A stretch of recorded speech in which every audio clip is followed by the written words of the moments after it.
On December 7, 1941, Admiral Isoroku Yamamoto sat aboard the battleship Nagato in Hiroshima Bay, waiting for news from Hawaii. When word arrived that the attack on Pearl Harbor had succeeded beyond all expectations, his staff erupted in celebration. 8 American battleships had been sunk or damaged. Nearly 2,000 Americans were dead. The Pacific Fleet lay in ruins. Yamamoto did not celebrate. According to his biographer Hiroyuki Agawa, the admiral spent the following day sunk in apparent depression. While his officers toasted their victory, the man who had planned the attack understood something they did not. In a letter written weeks later, on January 9, 1942, he confided his doubts. "A military man can scarcely pride himself on having smitten a sleeping enemy," he wrote. "It is more a matter of shame, simply, for the one smitten. I would rather you made your appraisal after seeing what the enemy does, since it is certain that, angered and outraged, he will soon launch a determined counterattack." This letter reveals the essential tragedy of the Imperial Japanese Navy. Its most brilliant strategist knew before the war began that Japan could not win a prolonged conflict with the United States. He planned the attack on Pearl Harbor not because he believed it would lead to victory, but because he believed it was the only way to give Japan any chance at all. Strike hard, strike fast, and hope America would negotiate rather than fight. It was a desperate gamble, and Yamamoto knew the odds were against him from the start. 7,000 miles away, in shipyards and factories across America, that counterattack was already taking shape. Workers who had never built a warship were learning to construct aircraft carriers. Factories that had made automobiles were converting to produce aircraft. A nation that had seemed weak and divided was about to demonstrate industrial power that defied comprehension. The war economy that would crush Japan was awakening. The famous quote about awakening a sleeping giant and filling it with a terrible resolve is often attributed to Yamamoto, but historians have never found evidence he actually said it. The line originated in the 1970 film Tora, Tora, Tora. The filmmakers gave contradictory stories about its origin. Director Richard Fleischer claimed it came from Yamamoto's diary, but Yamamoto never kept a diary. Producer Elmo Williams said a screenwriter found it in a 1943 letter that no one has ever been able to produce. But while the quote is fictional, the sentiment was real. Yamamoto understood American industrial capacity better than almost anyone in Japan. He had studied at Harvard from 1919 to 1921. He had served as naval attaché in Washington from 1926 to 1928. He had personally visited Detroit's auto factories, Pittsburgh's steel mills, and the oil fields of Texas. He had watched Americans work. He had measured their capacity for production, and he understood that Japan could never match it. Anyone who has seen the auto factories in Detroit and the oil fields in Texas knows that Japan lacks the national power for a naval race with America, he told his colleagues. This was not pessimism.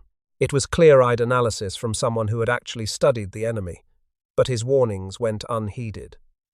The Imperial Japanese Navy believed it could win a short, decisive war before American industry could mobilize. They were wrong about everything. The miscalculation began with a doctrine called Kantai Kessen, which translates to decisive fleet battle. For 35 years, every officer in the Imperial Japanese Navy had been educated to believe that naval wars were won through a single climactic engagement. This belief descended from Japan's annihilating victory at Tsushima in 1905, where Admiral Togo had destroyed the Russian Baltic Fleet in a single afternoon. 21 Russian ships were sunk. 7 were captured. Over 5,000 Russians died, while Japan lost only 3 torpedo boats and 117 men. It was one of the most one-sided naval victories in history, and it shaped Japanese naval thinking for the next 40 years. Tsushima became the template for Japanese naval strategy. The entire officer corps was trained to believe that what had worked against Russia would work against America. Admiral Sato Tetsutaro called the Japanese Mahan, after the influential American naval theorist Alfred Thayer Mahan, argued that Japan needed a fleet, at least 70% as strong as America's, to win a decisive battle. Another strategist, Akiyama Saneyuki, developed detailed plans for weakening an approaching enemy fleet through preliminary attacks before the final engagement. Every aspect of Japanese naval construction served this doctrine. The super battleships, Yamato and Musashi, displacing 63,000 tons and armed with 18.1-inch guns, were designed as the ultimate decisive battle weapons. They were the largest battleships ever built, their existence kept secret from the world, intended to outgun anything the Americans could bring to a final confrontation. The Type 93 Long-Lance oxygen torpedo, capable of ranges over 22,000 meters and speeds of 49 knots, far exceeding anything the Americans possessed, was designed to devastate enemy formations at night before the decisive engagement. Japanese night fighting training was the most intensive in the world, preparing crews for the preliminary battles that would weaken the American fleet. The doctrine contained a fatal assumption. It presumed that after losing a single great battle, America would negotiate peace rather than continue fighting. This assumption was rooted in the Russian precedent. After Tsushima, Russia had accepted defeat and negotiated the Treaty of Portsmouth. Japanese strategists assumed America would do the same. Pearl Harbor ensured the opposite.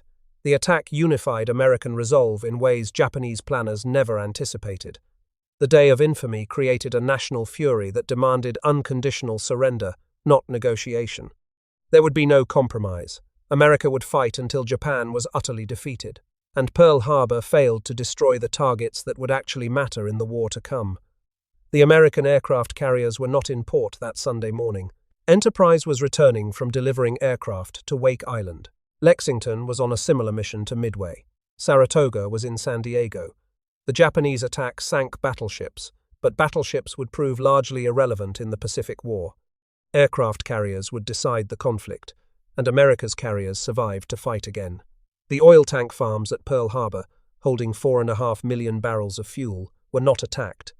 Had they been destroyed, the Pacific Fleet would have been forced to withdraw to the west coast, potentially delaying offensive operations by a year or more. The repair facilities at the Navy Yard were not targeted. These would prove crucial in returning damaged ships to service.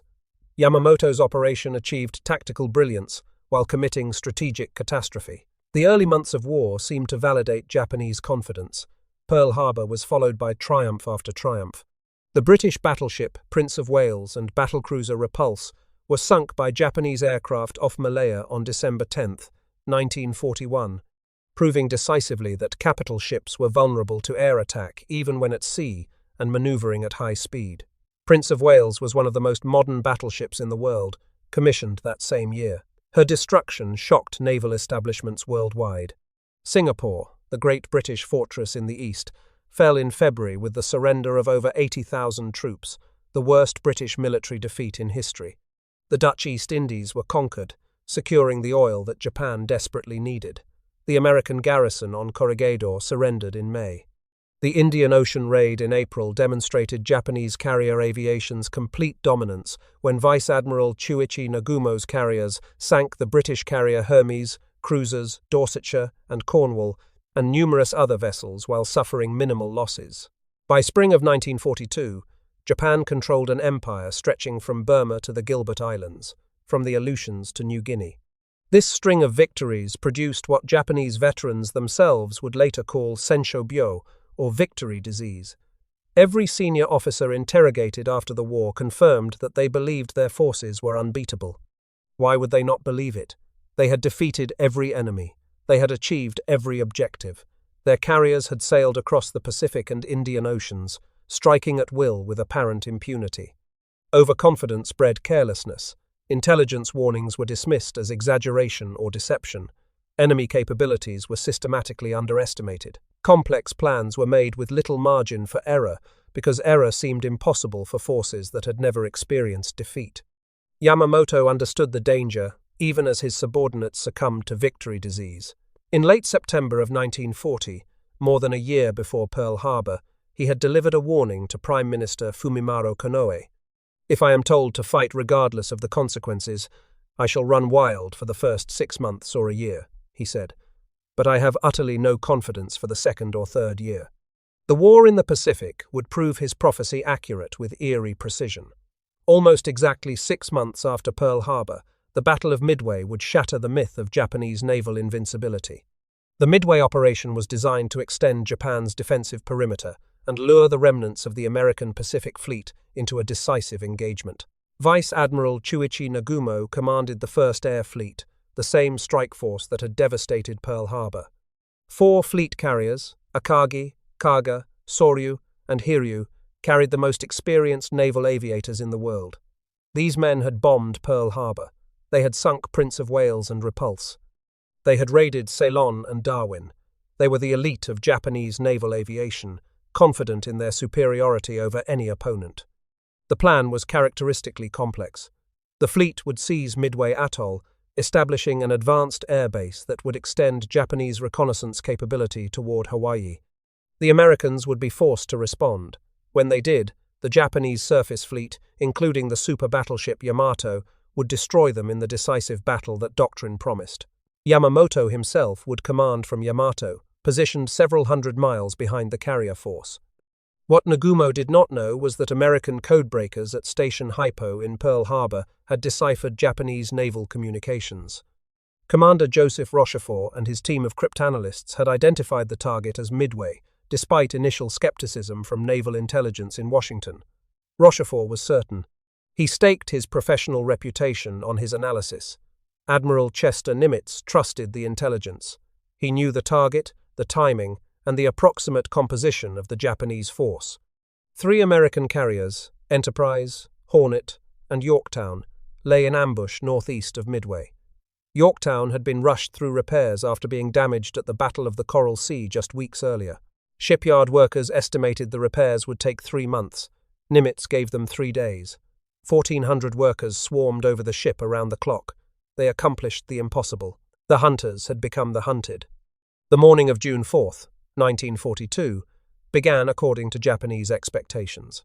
108 aircraft from the 4 carriers struck Midway Island at dawn, suppressing its defenses and destroying much of its aircraft on the ground.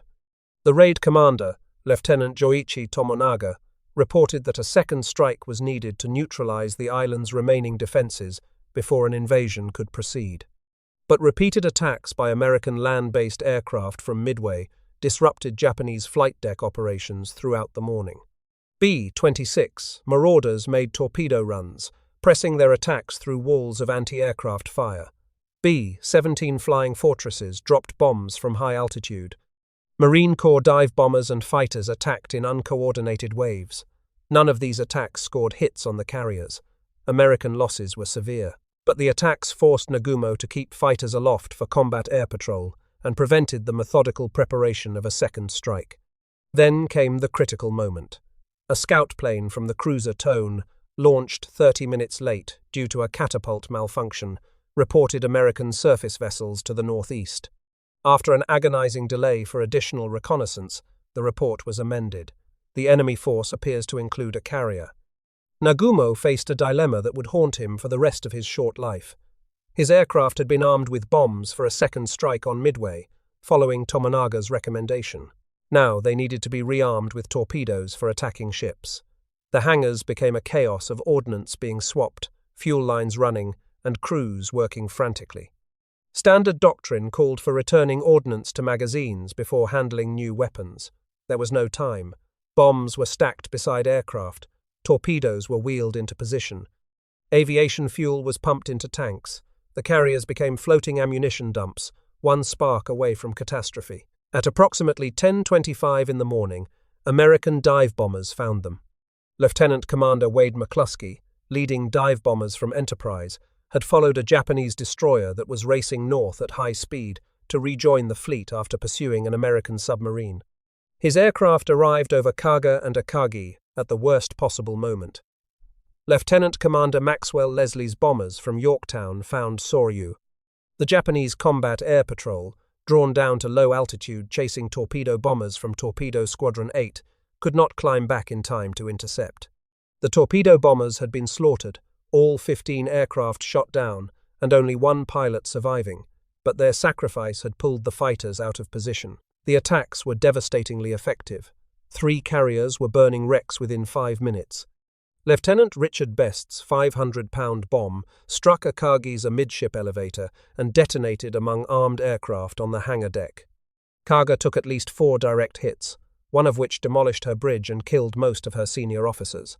Soryu was struck by 3 bombs that turned her into an inferno from bow to stern. There is a popular myth, originating from Captain Mitsuo Fuchida's postwar account, that the Japanese carriers were just 5 fateful minutes from launching their own counterattack when the American dive bombers struck. Historians Jonathan Parshall and Anthony Tully thoroughly debunked this claim in their definitive study Shattered Sword, published in 2005, which drew on Japanese primary sources unavailable to earlier Western historians. Japanese records show that no strike aircraft were on the flight decks at the time of the attack. 17 photographs taken from high altitude at 8 o'clock that morning show Japanese flight decks empty of bombers. Akagi's flight operations log shows constant fighter cycling right up to the attack. Even if the dive bombers had arrived 30 to 40 minutes later, the Japanese would still not have been ready to launch. The 5 minutes myth is dramatic but false. Hiryu, positioned several miles from the other carriers, survived the initial attack. Her aircraft launched 2 counterstrikes against the American fleet, scoring hits that would eventually sink Yorktown. But Enterprise dive bombers found Hiryu that afternoon and left her burning like her sisters. The losses were catastrophic. Kaga sank with 811 of her crew. Soryu took 711 men to the bottom, including Captain Ryusaku Yamamoto, who refused to abandon ship and went down standing on the bridge with his sword drawn. His officers begged him to leave. He ordered them to save themselves, then turned to face the flames. Akagi, the flagship, lost 267 men before being scuttled by Japanese destroyers. Hiryu was abandoned and scuttled with 392 dead, including Rear Admiral Tamon Yamaguchi, the most aggressive carrier commander in the Japanese fleet, who chose to go down with his ship. He was considered Yamamoto's likely successor. The heavy cruiser Mikuma was sunk 2 days later, with approximately 700 casualties. Total Japanese dead exceeded 3,000. The commonly repeated claim that Japan lost most of its experienced pilots at Midway requires correction. Modern research, particularly by Parshall and Tully, established that approximately 110 aircrew died in the battle, representing about 25% of those embarked on the 4 carriers. This was serious but not crippling. Japan had roughly 2,000 carrier-qualified pilots at the war's start. The veteran cadre was not destroyed at Midway. The truly irreplaceable loss was organizational knowledge. Over 700 aircraft mechanics and maintenance technicians went down with the 4 carriers, representing more than 40% of the carrier's highly trained support crews. These were specialists who had spent years learning to service complex aircraft systems. They had developed intimate knowledge of their aircraft's quirks and requirements. They could keep planes flying when parts were scarce and conditions were difficult. They could not be quickly replaced.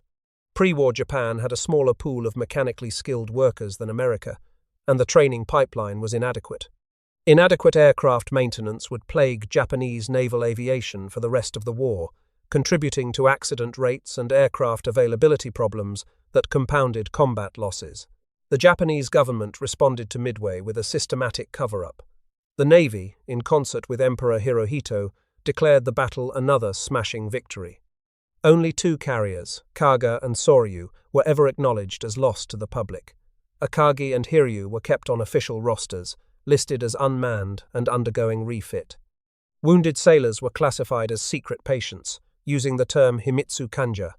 They were placed in isolation wards in naval hospitals and denied family visits for over a year. They were effectively imprisoned to maintain the secrecy of the disaster. Unwounded survivors were immediately dispersed to frontline units in the South Pacific without being allowed contact with families. This accomplished 2 purposes. It prevented the men from revealing what had happened, and it sent them into combat where most would die, taking their knowledge with them. The brutal Guadalcanal campaign absorbed many of these survivors. Even the Imperial Japanese Army was deceived about the true condition of the fleet. No flag officers were punished for the defeat. The Japanese public learned the full truth only after the war ended, 3 years later. Admiral Nagumo never recovered from the disaster.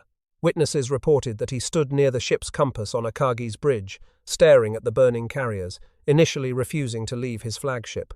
His chief of staff, Ryunosuke Kusaka, physically persuaded him to transfer his flag to the light cruiser Nagara. Later, Kusaka found Nagumo apparently contemplating suicide and talked him out of it. The admiral, who had commanded the most successful carrier force in naval history, was a broken man. He lost his aggressiveness and effectiveness. After a series of diminishing assignments, he was sent to command the defense of Saipan, an obvious dead-end posting. He shot himself during the island's final defense in July 1944. When Yamamoto learned of the outcome aboard the super battleship Yamato, 600 miles from the battle, he reportedly said that if anyone should commit harakiri because of Midway, it was himself. He understood immediately that the strategic balance had shifted. Japan had lost 4 fleet carriers, roughly half its fast carrier force. America had lost one, Yorktown, and she had fought magnificently before succumbing to a Japanese submarine torpedo while under tow. More critically, the mystique of Japanese naval invincibility was shattered. Yamamoto sensed his own death approaching. In March 1943, he wrote to a friend that he felt his life must be completed in the next 100 days. On April 18, 1943, 31 days after writing those words, American P-38 Lightning fighters ambushed his transport aircraft over Bougainville. Naval intelligence had intercepted and decoded his itinerary on April 14, when they cracked message NTF 131755 in the JN 25D cipher. Nimitz personally authorized the assassination mission after consulting with Secretary of the Navy Frank Knox and President Roosevelt. 18 P-38S flew from Guadalcanal, navigating over 400 miles of open ocean at wave-top height to avoid detection. The mission required precise timing to intercept Yamamoto at the exact moment he arrived over Bougainville. 4 fighters in the killer flight engaged 2 Betty bombers and 6 Zero escorts at 9:34 in the morning. Lieutenant Rex Barber shot down the bomber carrying Yamamoto. Japanese search parties found him the next day, still strapped in his seat under the jungle canopy, his white-gloved hand clutching the hilt of his samurai sword. He had been killed instantly by a .50 caliber round that struck his lower jaw and exited behind his left eye. The Japanese public was not informed of his death until May 21st, over a month later. When the announcement came, it was as if Japan itself had died. Samuel Eliot Morison, the great American naval historian, described the impact as equivalent to a major defeat in battle. Japan had lost the one admiral who understood both the enemy and the impossibility of the war Japan was fighting. The attrition that followed Midway was relentless. The Guadalcanal campaign from August 1942 through February 1943 ground down Japanese naval aviation in a series of brutal engagements. The battles of the Eastern Solomons in August and Santa Cruz in October extracted heavy tolls in aircraft and irreplaceable pilots. At Santa Cruz, the Americans lost carrier Hornet, but Japanese air crews suffered crippling casualties. The carrier Shokaku was damaged by bombs. The carrier Zuiho was hit. Over 100 Japanese aircraft were lost. By the time Guadalcanal was evacuated, in February 1943, the veteran cadre that had dominated the skies over Pearl Harbor and the Indian Ocean had been largely destroyed. Compounding the carrier losses, American submarines conducted a relentless campaign against Japanese merchant shipping that would prove more devastating than any surface engagement. Japan began the war with approximately 6.4 million tons of merchant shipping. This was already insufficient for a nation that depended entirely on imported oil, iron ore, rubber, and food. The American submarine force, initially handicapped by defective Mark XIV torpedoes that often failed to detonate, became deadly effective after the torpedo problems were corrected in late 1943. The campaign reached its peak in 1944 when American submarines sank 603 Japanese merchant ships. By war's end, American submarines had sunk over 1,100 merchant vessels, totaling nearly 5 million tons, representing roughly 55 to 60% of all Japanese merchant shipping losses. The United States Strategic Bombing Survey concluded that the war against shipping was the single most decisive factor in the collapse of the Japanese economy. Japan needed oil from the Dutch East Indies, rubber from Malaya, rice from Southeast Asia, bauxite from the East Indies for aluminum production, and iron ore from Manchuria. American submarines strangled all of these supply lines. By 1945, oil imports had dropped to less than 10% of 1942 levels. Aircraft and ships sat immobilized for lack of fuel. Factories reduced production for lack of raw materials. The civilian population faced starvation. Ships that escaped torpedoes often could not sail because there was no fuel to burn. The decisive battle doctrine had ignored commerce protection entirely. Japan paid for this oversight with its economy and ultimately its empire. The Japanese pilot training pipeline could not keep pace with losses. Before the war, Imperial Japanese Navy pilots received approximately 700 hours of flight training, producing aviators of exceptional quality. This system depended on rigorous selection and lengthy instruction. Only the very best candidates were accepted. Training was methodical and comprehensive. The result was a small corps of superb pilots who could defeat any opponent in single combat. But this system could not be accelerated without sacrificing the standards that had created Japanese aerial superiority. When losses mounted, there were only two options: maintain quality and accept insufficient numbers, or increase numbers and accept declining quality. Japan chose the latter. By June 1944, Japanese Navy pilot training had collapsed to approximately 275 to 300 hours. Some graduates entered combat with as few as 40 hours. Many flight instructors had been pulled from training units and sent to the fleet, further gutting the pipeline. Japan was sending boys to die in aircraft they barely knew how to fly. American pilot training followed a different model. The United States Navy maintained a minimum of 525 hours of training throughout the war, and actually increased trainee hours in 1943, while Japan was cutting them. Experienced combat pilots rotated home as instructors, creating a virtuous cycle that continuously improved the quality of new aviators. These veterans brought combat lessons directly into the training curriculum. The American pilot training program graduated over 61,000 naval aviators between 1942 and 1945. Japan graduated roughly 46,000 during the entire war, and the quality differential widened every month. When the fleets clashed again at the Battle of the Philippine Sea in June 1944, the pilot quality gap had become an abyss. Admiral Jisaburo Ozawa's mobile fleet carried approximately 430 aircraft across 9 carriers. On paper, it was still a formidable force. In reality, many of his pilots could barely operate their aircraft, much less fight experienced American aviators flying superior machines like the F-6F Hellcat, of which over 12,000 would be built, and which would achieve an aerial kill ratio of 19-1 against Japanese aircraft. The battle, fought on June 19 and 20, 1944, demonstrated the consequences with devastating clarity. Ozawa launched 373 carrier aircraft in 4 waves against Admiral Mark Mitcher's Task Force 58. The result was annihilation. Of those 373 aircraft, 243 were destroyed. Only 130 returned. American losses on June 19 amounted to roughly 25 aircraft in aerial combat and just 18 pilots killed. A pilot was heard over the radio exclaiming that it was just like an old-time turkey shoot down home. The name stuck. The Great Marianas Turkey Shoot became one of the most lopsided aerial victories in naval history. Japanese naval air power, as one assessment concluded, ceased to exist as an effective fighting force. American submarines delivered additional killing blows. USS Albacore torpedoed the brand-new armored carrier Taiho, which had been commissioned just 3 months earlier.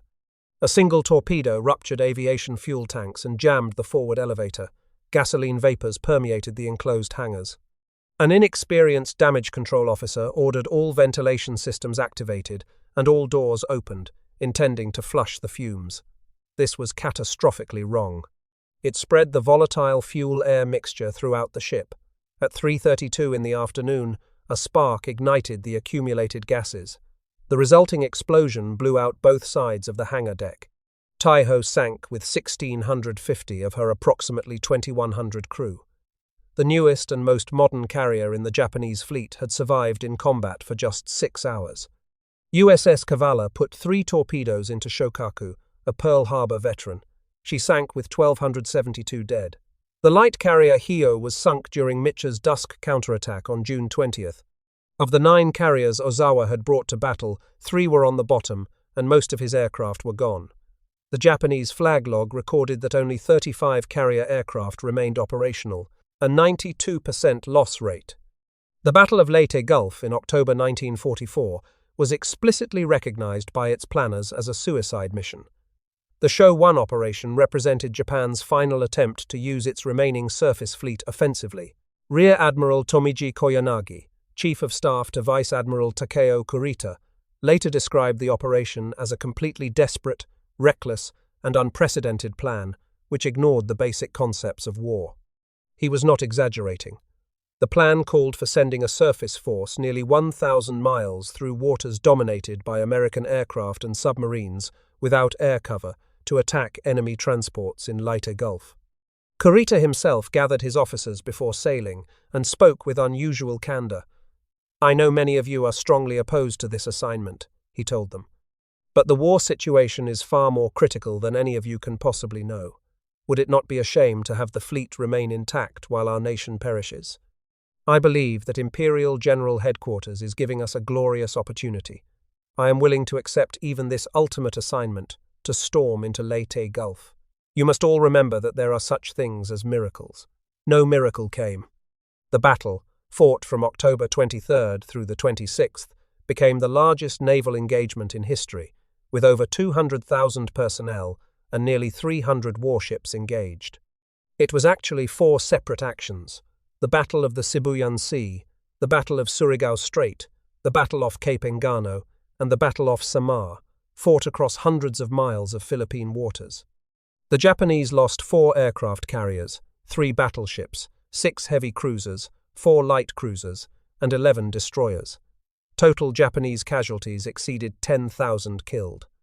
The super battleship Musashi, sister ship to Yamato, absorbed 19 torpedoes and 17 bombs over 5 hours of continuous attack in the Philippine Sea, before capsizing with over 1,000 of her crew.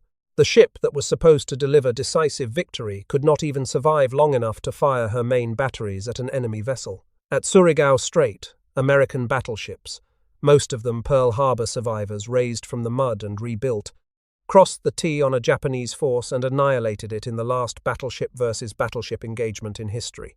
The guns that had been meant to defend Battleship Row delivered their revenge. Admiral Ozawa's carrier force, now reduced to a shadow carrying only 108 aircraft across 4 ships, was sent as a deliberate sacrifice to lure Admiral William Halsey's Third Fleet north away from Leyte Gulf.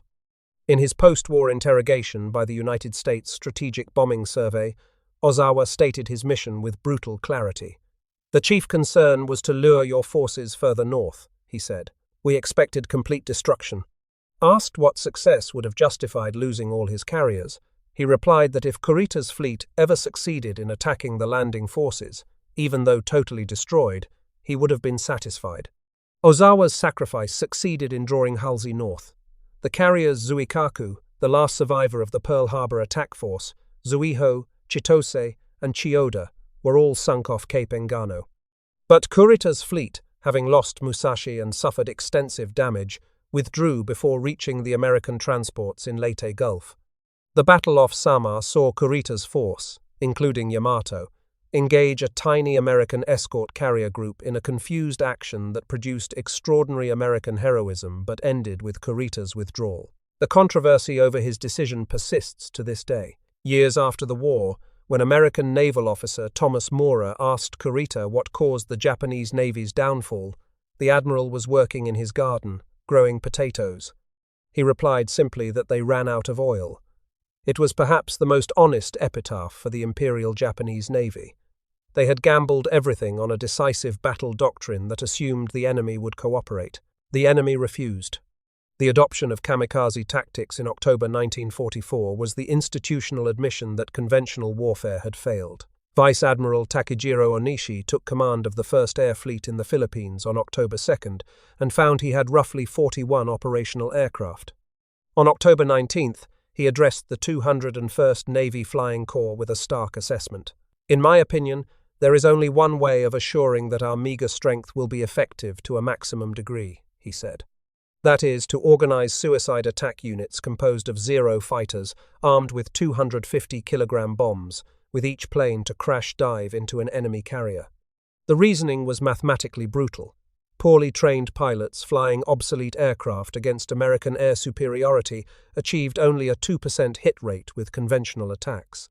Kamikaze attacks achieved 34%, 7 to 10 times more effective. The tactic was a confession that Japan could no longer produce pilots capable of fighting and surviving. Suicide required only the ability to fly in a straight line and die. Emperor Hirohito's reaction upon hearing the first kamikaze reports was telling. Was it necessary to go to this extreme? He asked. Onishi privately called kamikaze an evil way of command, using the Buddhist term tosotsu no gedo, meaning heresy of command. On his last night alive, August 15, 1945, he told a friend that he had killed some fine young men in a suicide unit and could not be saved. He would fall into an eternal hell. He committed seppuku the following morning, deliberately refusing a kaishakunin, the assistant who would have delivered a mercy stroke. He suffered for 15 hours before dying, penance for the approximately 4,000 pilots he had sent to their deaths.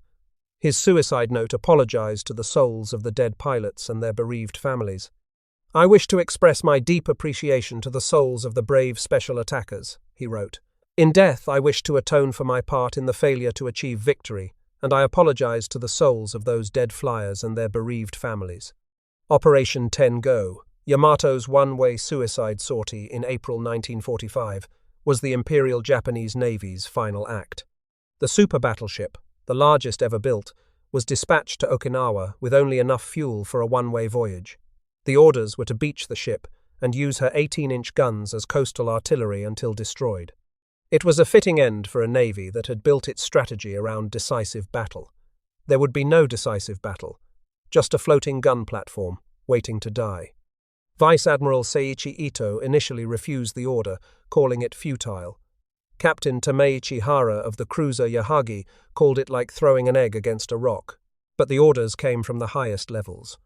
On April 6, 1945, Yamato and her escorts sortied from the inland sea. They never reached Okinawa. On April 7th, approximately 380 American carrier aircraft from Task Force 58 found the Japanese force. The attack lasted 2 hours. Yamato absorbed at least 11 torpedoes and 6 bombs before capsizing and exploding in a column of fire visible for 100 miles. Of her complement of over 3,300 men, 3,055 died. Only 276 survived. The light cruiser, Yahagi, and 4 destroyers were also sunk. Total Japanese dead exceeded 4,000. When Navy Minister Yonai Mitsumasa reported the result to Emperor Hirohito, the emperor asked about the status of the fleet. Yonai spoke the truth. There was no fleet. The Imperial Japanese Navy had ceased to exist as a fighting force. The final destruction of what remained came in late July 1945, when American Third Fleet carriers attacked Kure Naval Arsenal.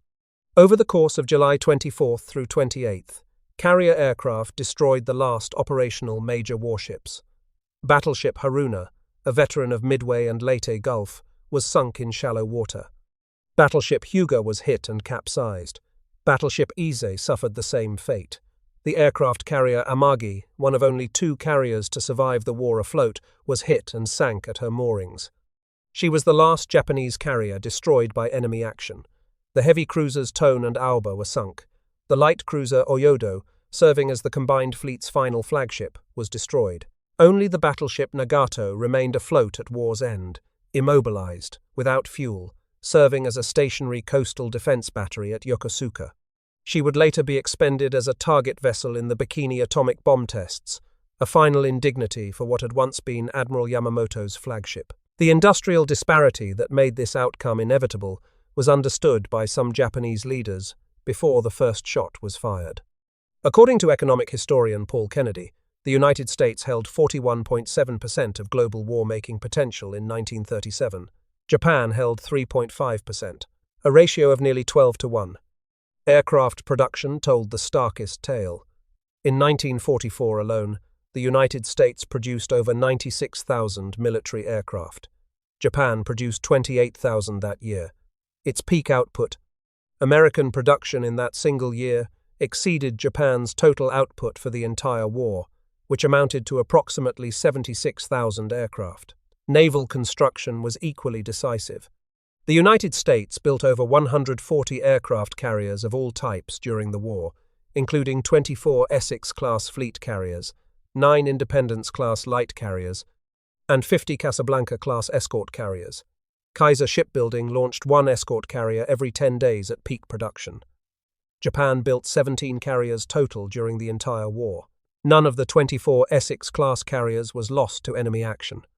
At the war's end, the United States Navy consisted of over 6,700 ships, larger than all other navies in the world combined. The post-war interrogations conducted by the United States Strategic Bombing Survey revealed when Japanese officers recognized that defeat was inevitable. Captain Yasuji Watanabe stated that it was the opinion of most Navy officers that the tide was turning with the loss of Saipan in July 1944. It was pretty definite that the war was lost following the loss of Leyte and Okinawa. The fall of Saipan was the pivotal moment. The island lay within Japan's absolute national defense zone. Its loss put the home islands within range of B-29 bombers. Prime Minister Tojo resigned. Fleet Admiral Osamu Nagano reportedly said that when Saipan was lost, hell was upon them.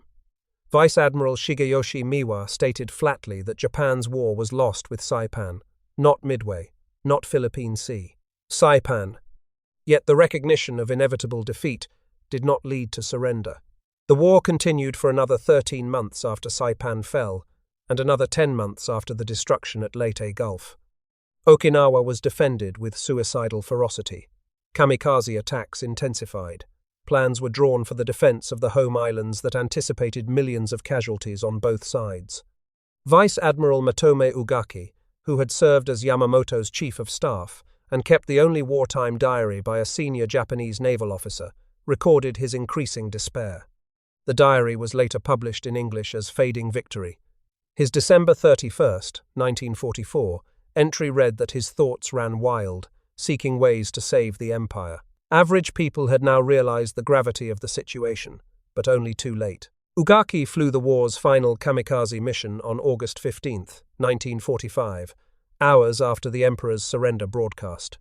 He stripped his rank insignia, took only his binoculars and the small sword Yamamoto had given him, and climbed into a dive bomber. 11 aircraft launched with him. 3 returned with engine trouble. His last radio transmission at 7:24 in the evening reported beginning a dive. United States Navy records show no successful kamikaze attack that day. His mission was fruitless, a final gesture of defiance that accomplished nothing except the deaths of the young men who followed him. The combined fleet was formally dissolved on October 10, 1945. Total Imperial Japanese Navy losses amounted to 334 warships and over 300,000 officers and men. The service that had launched the war with the most powerful carrier force in the world ended it with almost nothing. The story of the Imperial Japanese Navy's defeat carries lessons that extend beyond 1945. The officers who planned the war began with their conclusions and worked backward to find evidence that supported them. They saw American unpreparedness in 1939 and concluded that Americans could not prepare. They observed American diversity and concluded that Americans could not unify. They experienced early victories and concluded they were invincible. Each conclusion was wrong. Americans prepared faster than anyone believed possible, converting factories from producing automobiles to producing tanks, converting shipyards from building freighters to building warships, training millions of young men who had never seen combat. Americans unified around the war effort with remarkable solidarity, putting aside political divisions and regional differences in pursuit of total victory. The industrial capacity that Yamamoto had warned about buried the combined fleet under an avalanche of steel and explosives that no amount of courage could overcome. The Kantai Kessen doctrine proved catastrophically misguided. There was no single decisive battle. Instead, there was grinding attrition that Japan could not sustain. Every American carrier sunk was replaced by 3 more. Every experienced Japanese pilot killed was irreplaceable. The mathematics of industrial war made the outcome inevitable, but doctrine and pride prevented recognition until it was far too late. Yamamoto understood this before the war began. He told schoolchildren in 1940 that Japan could not beat America, and therefore Japan should not fight America. He was overruled by leaders who believed what they wanted to believe rather than what the evidence showed. The Imperial Japanese Navy began its war convinced of its superiority and certain of its doctrine. It ended its war with its fleet destroyed, its officers dead, and its empire in ruins. If you found this story as compelling as we did, please take a moment to like this video. It helps us share more forgotten stories from the Second World War. Subscribe to stay connected with these untold histories. Each one matters. Each one deserves to be remembered, and we would love to hear from you. Leave a comment below, telling us where you are watching from. Our community spans the globe, from veterans' descendants to history enthusiasts. You are part of something special here. Thank you for watching, and thank you for keeping these stories alive.